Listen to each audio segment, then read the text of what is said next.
कोई है जो रोज़ भटकता है इस कब्रिस्तान में अपनी ख्वाहिशों के साथ, हाथ में छड़ी और सिर पर टोपी।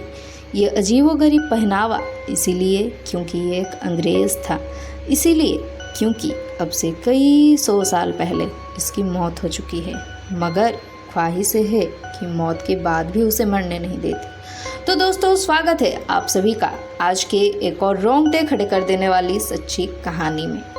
तो दोस्तों, ये एक अनहोनी दास्तान है बिहार के गया शहर की। इलाका है इकबाल नगर और अपनी छोटी सी ख्वाहिश लिए जो रूह अक्सर लोगों से दो चार होती है, उसका नाम हुआ करता था ओवेन टॉम्किंसन, जो कि एक अंग्रेज़ अफसर था और जिसकी मौत हुई सन 1906 में। मगर आज भी 115 साल से ज़्यादा वक्त गुजर जाने के बाद भी वो भटक रहा है।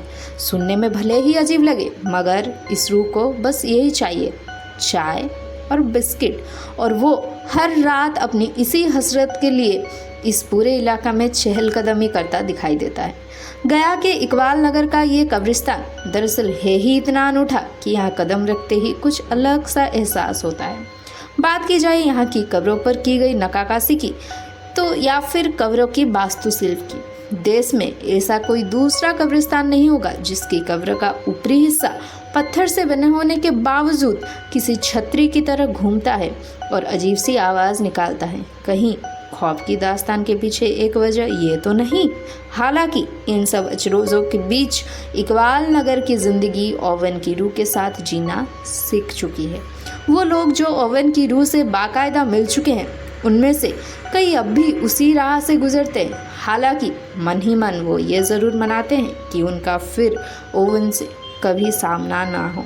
और बात सही भी है, रूह भले ही कितनी सीधी सादी हो, वो है तो फिर रूह ही। ओवेन की ये अजीबोगरीब दास्तान कुछ पढ़े लिखे लोगों को चौंकाती भी है। वो नहीं मानते कि कोई ऐसी रूह है, और उनकी इस दलील का आधार है ओवेन से जुड़ी वो अनोखी ख्वाहिश, जिसमें वो कहता है मुझे चाय और बिस्किट दो।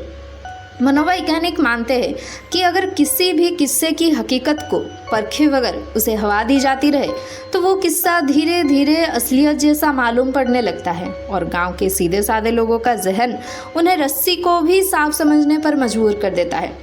जिस कब्रिस्तान से इस खौफनाक रूह का ताल्लुक है, दरअसल वो अब इस्तेमाल से बहुत दूर है। ईसाई समुदाय ने पिछले कई दशकों से यहाँ से किनारा कर रखा है। यहाँ आसपास ऐसे भी लोग मिल जाते हैं जो अरसे से यहाँ आबाद हैं, और उनकी ज़िंदगी में कभी भी ये खौफनाक इत्तेफाक पेश नहीं आया। मगर ऐसे लोगों के साथ ही कुछ और ऐसे लोग भी हैं जिन्होंने ना सिर्फ ओवेन की रूह को देखा है, बल्कि उसे हाथ भी मिलाया है। वो आखिर क्यों उस अफवाह का हिस्सा बन रहे हैं, जबकि उन्हें इसका कोई फ़ायदा नहीं होने वाला। इकबाल नगर में एक जमात ऐसा भी है जो ओवेन की रूह से मिली तो नहीं, मगर उसके वजूद पर उन्हें कोई शक नहीं है। बहरहाल, मनोवैज्ञानिकों के साथ साथ यहाँ का ईसाई समुदाय भी इन सारी बातों को कोरे किस्से करार देता है। दबी जुबान में कुछ लोग तो यहाँ तक कहते हैं कि कब्रिस्तान की इस 3.5 एकड़ की ज़मीन पर कुछ भूमाफियों की नज़र है, और इन सारी कहानियों के पीछे कहीं ना कहीं उन्हीं का हाथ है। मगर ये सब कुछ जानने के बावजूद तमाम लोग ओवेन की रूह और उसकी ख्वाहिश को लंबे अरसे से यकीन का जामा पहनाते चले आ रहे हैं। और इससे पहले कि ओवेन उनसे कोई फरमाइश करे, वो खुद व खुद इस कब्र पर हाजिर हो जाते हैं, और खाली हाथ नहीं, साथ में चाय, बिस्किट या फिर केक लेकर। तो दोस्तों, अगर ये कहानी आप सभी को अच्छी लगी हो तो प्लीज़ चैनल को लाइक, शेयर एंड सब्सक्राइब ज़रूर करें।